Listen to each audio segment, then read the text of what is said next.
প্রিয় দর্শক, টিম স্পোর্টসের অফিসিয়াল ফেসবুক পেজ এবং ইউটিউব চ্যানেলে আপনাদের সবাইকে স্বাগত জানাচ্ছি। প্রিয় দর্শক, আমার সাথে এই মুহূর্তে যিনি বসে আছেন তাকে আপনারা সবাই চিনেন, খালেদ মাসুদ পাইলট। তো যার অবদান ক্রিকেটে আমরা সবাই জানি। আমরা তার মুখ থেকেই এখন শুনবো। আসলে বাংলাদেশ তো স্বাধীন হয়েছে। স্বাধীনতা পেয়েছি 5ই অগাস্ট। বাংলাদেশের ক্রীড়াঙ্গন কিন্তু এখনো স্বাধীন হয় নাই। এটা নিয়ে আন্দোলন চলছে, বিভিন্ন গ্রুপ আন্দোলন করছে। বাংলাদেশ ক্রিকেট বোর্ডের সামনে আন্দোলন হচ্ছে, বাংলাদেশ ফুটবল ফেডারেশনের সামনে আন্দোলন হচ্ছে, বাংলাদেশ অলিম্পিক অ্যাসোসিয়েশনের বিভিন্ন জায়গায় ফ্যান বেজরা আন্দোলন করছেন। সো এই সব কিছু নিয়ে আমরা আজকে পাইলট ভাইয়ের সাথে কথা বলতে এসেছি। তো পাইলট ভাই, স্বাগত আপনাকে আমাদের টিম স্পোর্টসের ধন্যবাদ অফিসিয়াল তারেক ভাই। Facebook page. যেই ক্রিকেটকে আপনারা বাংলাদেশে পরিচয় করিয়ে দিয়েছেন, সেই ক্রিকেটের সাথে কিন্তু আপনাকে অফিসিয়ালি আমরা কখনো দেখি নাই। এবং বাংলাদেশ স্বাধীন হয়েছে, ক্রীড়াঙ্গনকে এখন সবাই, সব জনতা বা ক্রিকেট প্রেমীরা সবাই বলতেছে এখনো পরাধীন। তো এই বিষয়টা নিয়ে যদি আপনার কাছে একটু জানতে চাই, আপনারা কেন দূরে ছিলেন এবং এখনো স্বাধীনতা, আসলে সত্যিকারের স্বাধীনতাকে ক্রিকেট বোর্ড বা ক্রিকেট পেয়েছে কিনা? যে কোনো জিনিসকে ভালোবাসতে হলে যে অফিসিয়ালি ভালোবাসতে হবে আর আনঅফিসিয়ালি ভালোবাসতে হবে না, তার ঠিক নয়। আমার কাছে মনে হয় যে ভালোবাসা ভালোবাসা আমার মনে হয় যে ক্রিকেটকে তো আমরা খেলতাম, খেলতে খেলতে বড় হয়েছি, দেশ বিদেশ দেখার সুযোগ হয়েছে, সময় আমরা কিন্তু দেশের জন্য দিয়েছি। কত মানুষের সাথে, কত খেলোয়াড়দের সাথে পরিচয়, তাদের কনসেপ্টগুলো দেখা, তাদের কালচারগুলো দেখা। অনেক সময় অনেক ম্যানেজমেন্ট থাকে, সমাজ ব্যবস্থা আপনাকে হয়তো ইউটিলাইজ করা শিখে নাই বা জানে না। তো আমার মনে হয় যে আমাদের এরকম খেলোয়াড়, অনেক খেলোয়াড় আছে যারা বঞ্চিত। আমার কাছে মনে হয় যে মোহাম্মদ রফিকের কথা যদি বলি, বুলবুল ভাইয়ের কথা বলি, আমাদের এই এই সমাজে, বিশেষ করে আমাদের বাংলাদেশ ক্রিকেটে তারা অপরিহার্য একজন খেলোয়াড় এবং প্রচুর এক্সপিরিয়েন্স। তাদেরকে আমরা ঠিকমতো ইউটিলাইজ করতে পারলাম না। এটা হচ্ছে ধরেন মোহাম্মদ রফিকের জন্য তেমন যতটা না কষ্ট, তার চেয়ে বেশি কষ্ট হচ্ছে আমি বলবো যে মানুষের, সমাজের জন্য আমরা দুর্ভাগা যে আমাদের মানুষদেরকে এই সুযোগটা করে দিতে পারলাম না আমাদের ম্যানেজমেন্টরা। বুলবুলের মতো লোক এখানে আসতে পারলো না। বুলবুল ঠিকই হয়তো ক্রিকেট নিয়ে কাজ করছেন, তার ভালো লাগা নিয়ে কাজ করছেন, কিন্তু বুলবুলের যে ব্রেন, বুলবুলের ব্রেনটাকে যদি দেশে ইমপ্লিমেন্ট করা যেতে পারতো হয়তো অনেক সুন্দর হতো। বিকজ তার তো একটা নিশ্চয়ই পরিকল্পনা ছিল বাংলাদেশকে নতুনভাবে দেখতে চাই। মানে আমি বলবো রফিকের কথা, তারাও সেভাবে দেখতে চায়। তো এইভাবে মিসইউজ হয়েছে। বাট আমি মনে করি যে একটা সময় আসছে এখন, এই মুহূর্তে আমরা কেউই ভাবি নাই যে বাংলাদেশ এইভাবে একটা স্বাধীন হবে এবং বিশেষ করে ইয়াং জেনারেশন, জনতা, আমজনতা বলতে বোঝাচ্ছে যে ছাত্র জনতা যারা আছেন, আমার মনে হয় যেভাবে আন্দোলন করেছেন এবং এই আন্দোলনে কেউ কোনোদিনই ভাবে নাই যে এইভাবে একটা স্বাধীন হয়ে আসবে এবং কথা বলার মানুষ সাহস পাবে, সুযোগ পাবে। তো সেইখানে আমার কাছে মনে হয় যে একটা অপরচুনিটি আসছে। এই যারা হয়তো বাইরে ছিলেন তাদের একটা সুন্দর একটা অপরচুনিটি আসছে যে তারা আবার কাজ করার। এখন সর্বোপরি ইম্পর্টেন্ট হচ্ছে যারা যারা এখন দায়িত্বে আছেন, বিশেষ করে আমাদের যে গভর্নমেন্ট এখন এখন আছেন, বিশেষ করে স্পোর্টসে যেহেতু আমরা থাকি, স্পোর্টসে কাজ করি, ওনারা যদি মনে করেন যে আমাদের মধ্যে ওই নলেজটা আছে, শেয়ার করতে পারবো এবং দেশের জন্য কিছু করতে পারবো। তারা আসলে ইচ্ছা ছিল ক্রিকেটের জন্য অনেক কিছু করার। আপনার রিটায়ারমেন্ট কেন পারেনি? আপনার কাছে কি মনে হয় সমস্যাগুলো কোথায় ছিল? তো আমার মনে হয় যে মোহাম্মদ রফিকের মতো খেলোয়াড় বা ফাহিম ভাইকে আমি দেখেছি, ফারুক ভাইকে আমি দেখেছি, তারা কিন্তু ওখান থেকে বেরিয়ে আসছে। তো বুলবুল ভাইকে প্রথম থেকে নেওয়া হয় নাই। তো এইটা হচ্ছে ধরুন আপনি নীতিগত ব্যাপার, আপনি ওই কনসেপ্টে ওই রকম হয়তো অনিয়মের মধ্যে থাকবেন কি থাকবেন না। তো সেই জায়গাগুলোতে হয়তো তারা চুজ করে না, তারা হয়তো তাহলে তাদের নীতিতে বিশ্বাসী ছিল যে না, আমাকে দেশের মানুষ ভালোবাসে, আমি যেটা বলবো রাইট জিনিসটা বলবো, মানে নাটকের কিছু বলবো না। তো সেই স্ক্রিপ্ট থেকে তারা হয়তো নীতিগতভাবে তারা ঠিক ছিল। এখন এই মুহূর্তে আমার কাছে মনে হয় যে একটা সুন্দর কথা বলার, নীতি নিয়ে কথা বলার অনেক কিছু জায়গা আছে। তো আমি মনে করি যে সবাইকে নিয়ে এই ধরনের মানুষ যারা আছেন, যাদেরকে বঞ্চিত মানুষ, এবং ক্রিকেট বোর্ডেও এখন অনেক মানুষ আছেন আমার কাছে মনে হয়, সবাই তো আর খারাপ হতে পারে না। তো সবাইকে নিয়ে কাজ করলে আমার মনে হয় বাংলাদেশ ক্রিকেট আজকে যে অবস্থানে আছে, আমি মনে করি যে এখানে 10-15 বছর আমরা পিছিয়ে আছি ক্রিকেটটা। আচ্ছা, আমরা দেখেছি যে আপনি গত বছর কাউন্সিলরশিপ নিয়ে আপনি নির্বাচন করেছেন। হ্যাঁ, তো নির্বাচনে আমরা দেখেছি যে আপনি আসলে ইলেক্টেড হন নাই। এই নির্বাচন যেগুলো হয়েছে, নির্বাচনের যে পদ্ধতি বা প্রক্রিয়া, এই বিষয়টা আপনি কিভাবে দেখছেন? আমি যখন ইলেকশন করি তখন আমাদের 9টা ভোট ছিল। আমি ডিভিশন থেকে কাউন্সিলর, এবং আমাদের রাজশাহীতে আপনি জানেন যে 8টা ডিস্ট্রিক্ট, তো 8টা ডিস্ট্রিক্টের 8টা ভোট, এই 9টা ভোট। তো এখানে হচ্ছে কি ধরেন যে কেউ ইচ্ছা করলে কিন্তু যার টাকা আছে সেই কিন্তু ডিরেক্টর হতে পারবে। কেমন?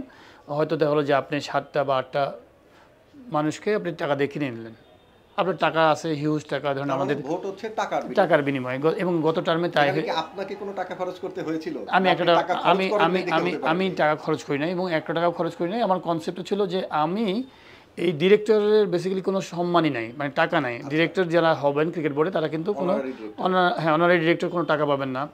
এটা হচ্ছে বেসিক্যালি মেন কনসেপ্টটা হচ্ছে যে আপনি এখানে আপনার সামাজিক দায়বদ্ধতা থেকে সময় দিবেন, যে সময় দিবেন ভালো কিছু করার জন্য। তো এইখানে আমি খালেদ মাসুদ পাইলট বলে না, আমাদের যারা খেলোয়াড় আছেন তারা কিন্তু সবাই যারা ইনকাম করেছেন খেলাধুলা করে সবাই হালাল টাকা ইনকাম করেছেন। আমি কেন ভোট নিব টাকা দিয়ে? তার মানে যদি আমি ধরেন সাপোজ 50 লাখ টাকা যদি খরচ করি, তার মানে আমাকে চুরি করতে হবে, যে আমাকে এই 50 লাখ টাকা তোলার জন্য কিন্তু আমাকে ক্রিকেট বোর্ডে যে চুরি করে 1 কোটি টাকা বানাতে হবে, তার মানে আমাকে চোর হতে হবে। সাপোজ এখানে বাংলাদেশের দুর্নীতির কিন্তু অভাব নাই, আপনি তো জানেন যে হাজার হাজার কোটি টাকা চলে গেছে। তো কোনো এক ব্যক্তি ইচ্ছা করলে কিন্তু উনি ওর মতো করে 10টা লোককে কিন্তু উনি ইলেকশন করে ডিরেক্টর বানিয়ে ফেলতে পারবে। 2-3 কোটি টাকা খরচ করলে তো আপনি আলটিমেটলি 7টা ভোট কেনাই যায়। 7টা ভোট কিনা লাগবে না, তো আপনি 9টার মধ্যে যদি 5টা কিনতে পারেন, আপনি নিজের সবাই একটা 4টা ভোট যদি আপনি একটা ধরেন একটা টাকা দিলেন, 2 কোটি টাকা 1 কোটি টাকা দিয়ে দিলেন, তো কাউন্সিলররা তো সারা আপনাকে ভোট দিয়ে দেবে। এবং ওইখান থেকে যারা আসছেন, যারা কাউন্সিলর হয়ে আছেন, তারাও কিন্তু কিছুটা দুর্নীতির সাথে ইনভলভ, বিকজ তারা তো ওই নিজের ডিস্ট্রিক্ট থেকে পলিটিক্যালভাবে আসছেন একটা কোটা দিয়ে। তো তারা আলটিমেটলি এমন একটা প্রক্রিয়া আছে যার জন্যই হয়তো তারা টাকাটাও নিচ্ছে এবং যিনি ভোটে এসে ইলেক্টেড হচ্ছেন সেও টাকাটা দিচ্ছেন। আমি তামিমের কথাই বলি, তামিম যদি এখন ডিরেক্টর হতে চায় চিটাগাং থেকে, পারবে না, তার যোগ্যতা দিয়ে পারবে না। বিকজ কেন পারবে না? বিকজ অন্যান্য যে কাউন্সিলররা থাকবে তারা তো কোনো ব্যক্তির কাছে টাকা নিয়ে তামিমকে ভোট দেবে না, কিন্তু তামিমের যে এক্সপিরিয়েন্স সেটা যদি ক্রিকেট বোর্ডে না দিতে পারে, সেটা যদি দেশের জন্য না দিতে পারে, বিশাল বড় লস, সিস্টেমটা একটা বড় প্রবলেম। আর না হলে আপনাকে ওই যে আগে যিনি যারা বোর্ড প্রেসিডেন্ট ছিলেন তাদের সাথে যদি অ্যালাইন করেন যে না আমি আপনার সাথে হয়েই কাজ করব, তাহলে হয়তো আসতে পারে। তো আপনাদেরকে যদি ওই জায়গাটাতে প্রস্তাব দেওয়া হয় যে বিসিবিকে নতুন করে ধরার বা বিসিবির রেসপন্সিবিলিটি নেওয়ার, সেক্ষেত্রে আপনারা আসলে কতটুকু এগিয়ে আসবেন এবং সেক্ষেত্রে আপনাদের করণীয়গুলো কি হবে?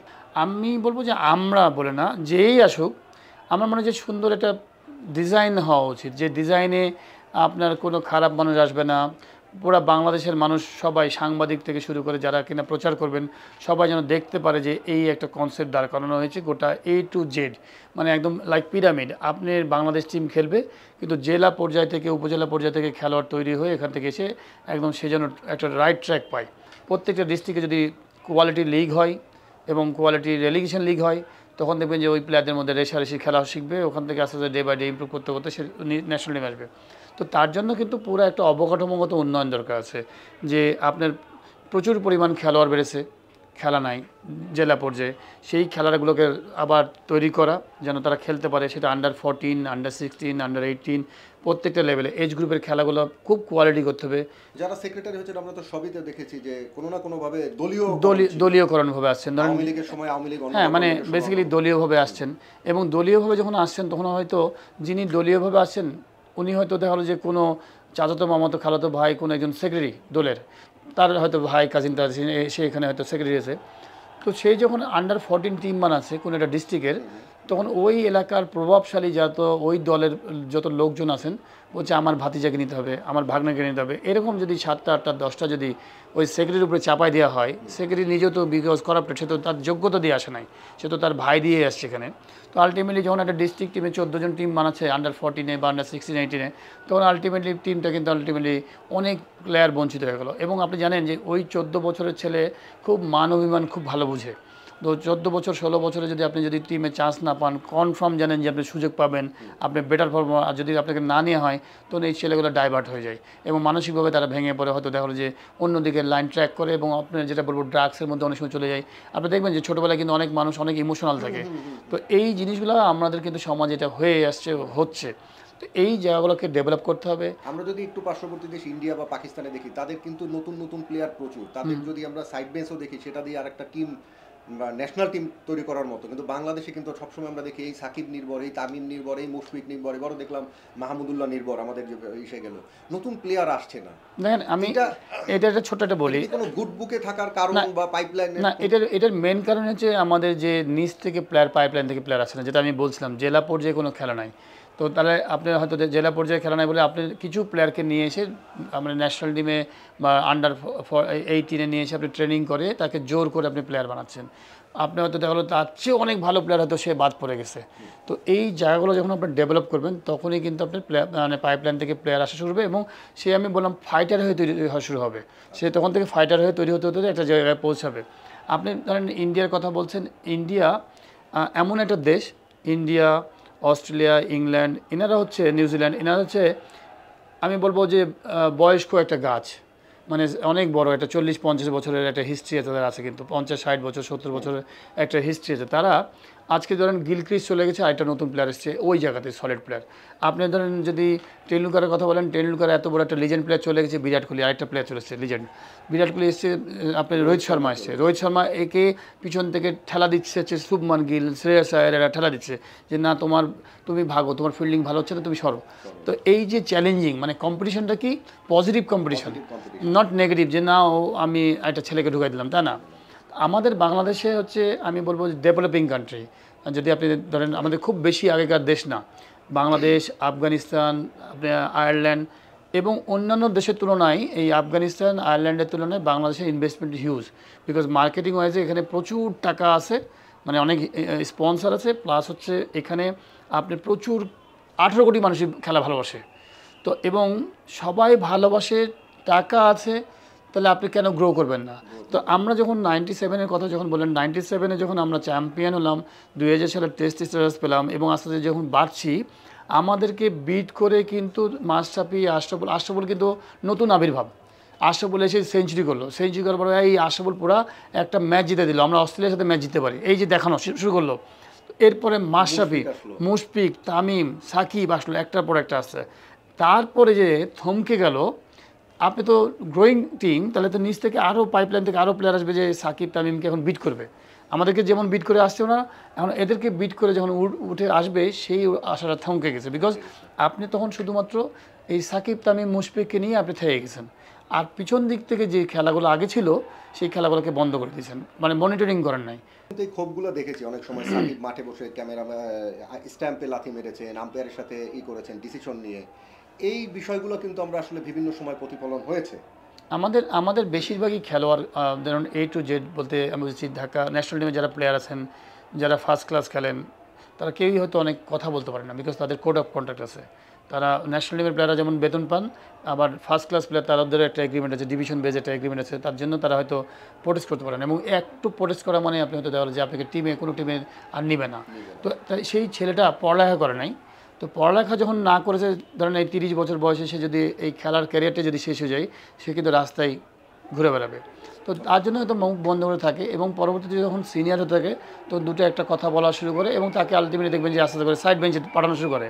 এই জন্য এখন রিসেন্টলি দেখবেন অনেক খেলোয়াড় যারা বাংলাদেশ থেকে মুভ করে সব চলে যাওয়া শুরু করেছে।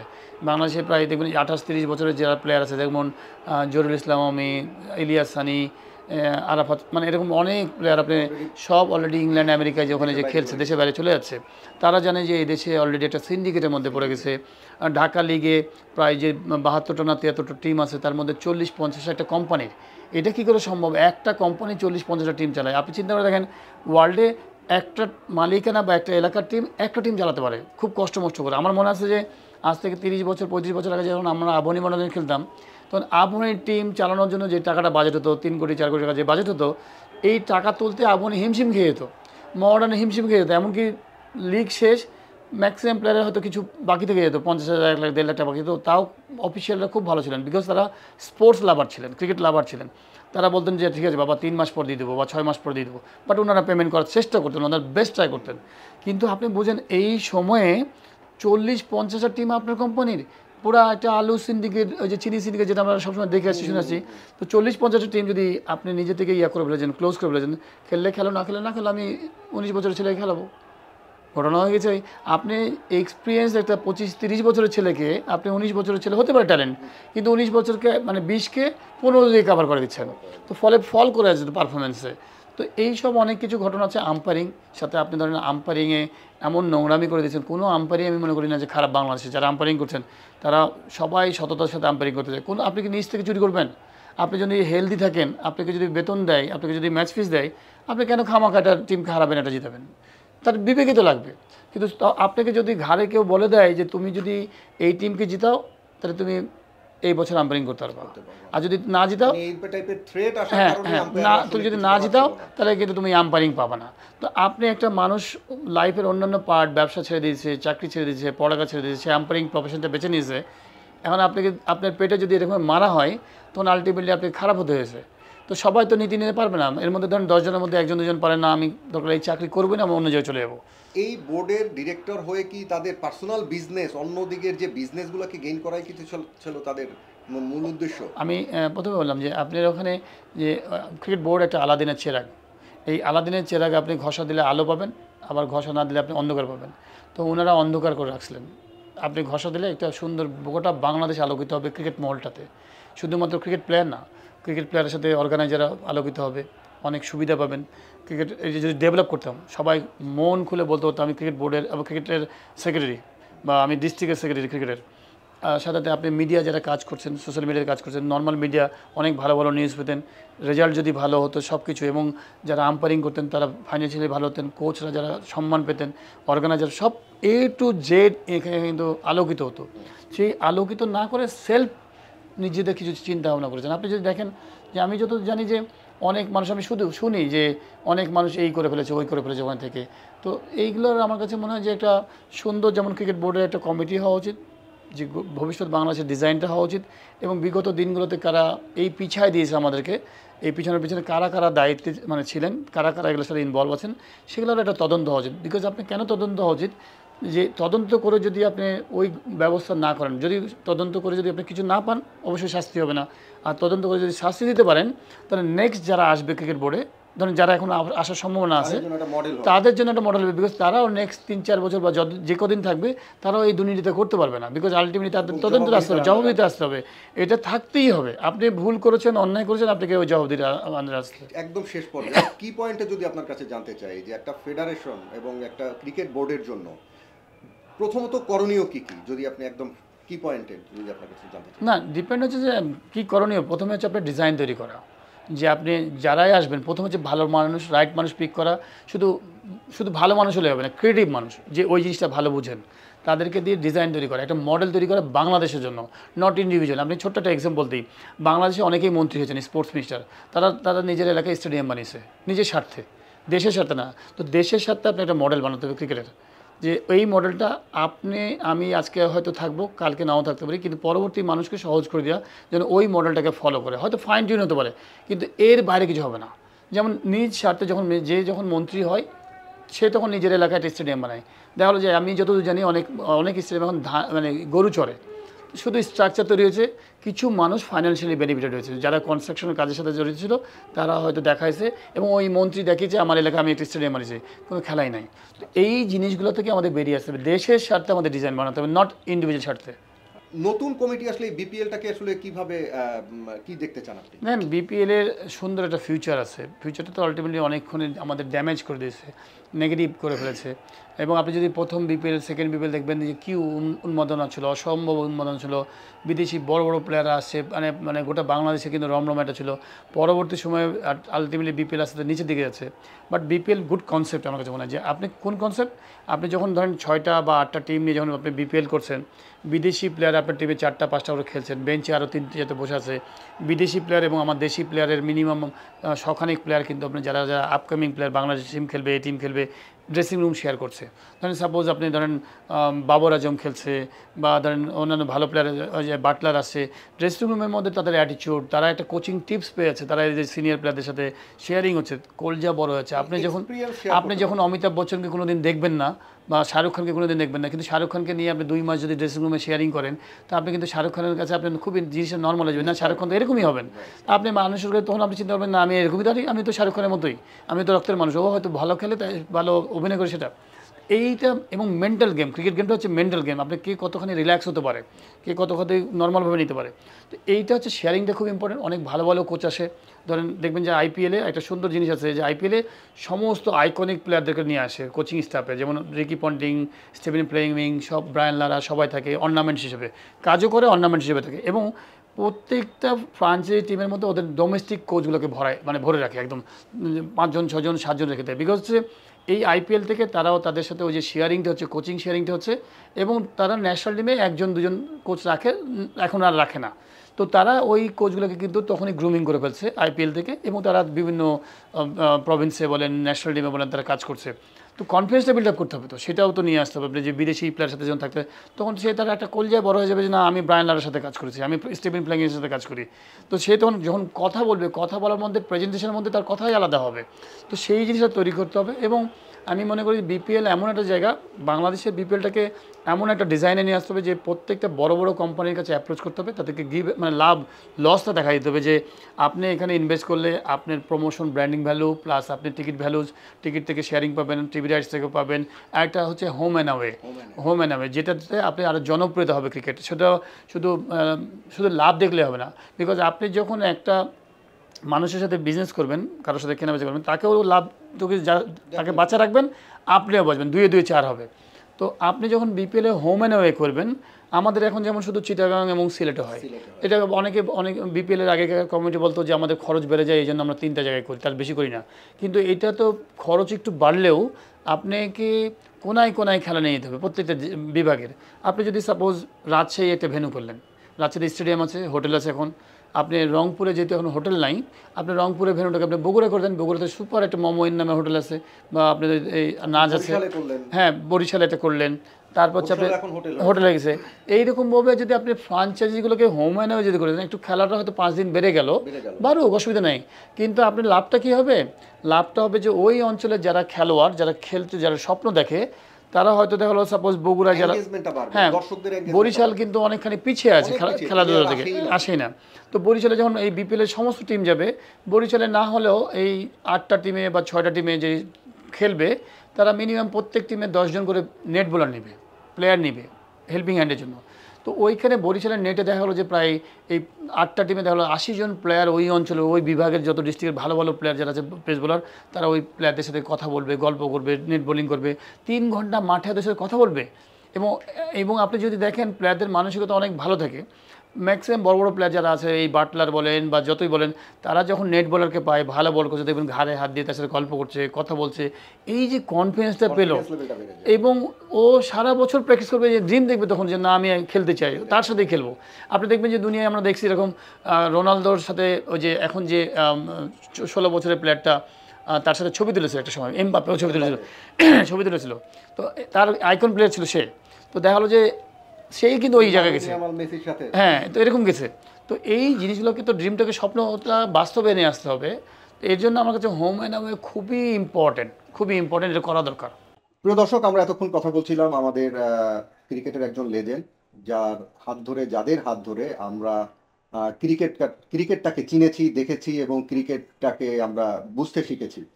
সো পাইলট ভাইয়ের কথা থেকে আমরা যেটা বুঝলাম, সেটা হচ্ছে বাংলাদেশে স্পন্সর আছে, বাংলাদেশে ফাইন্যান্স আছে, বাংলাদেশে দর্শক আছে সাপোর্ট করার মতো, বাংলাদেশে সেই প্লেয়ারও আছে। শুধু একটা জিনিসের অভাব, সেটা হচ্ছে প্রফেশনালিজম।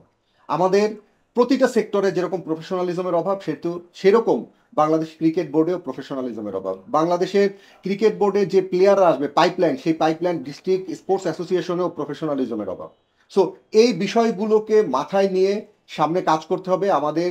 ভবিষ্যতে যারাই আসবেন, যারাই আমাদের এই দায়িত্বটা নেবেন বাংলাদেশ ক্রিকেট বোর্ডের, তাদের এই বিষয়গুলো মাথায় নিয়ে কাজ করতে হবে। তাহলেই আমরা বাংলাদেশের ক্রিকেটকে বিশ্বে পরিচয় করিয়ে দিতে পারবো, বুক ভরে আমরা গর্বের সাথে বলতে পারবো যে আমরা ক্রিকেট প্রেমী একটি দেশ।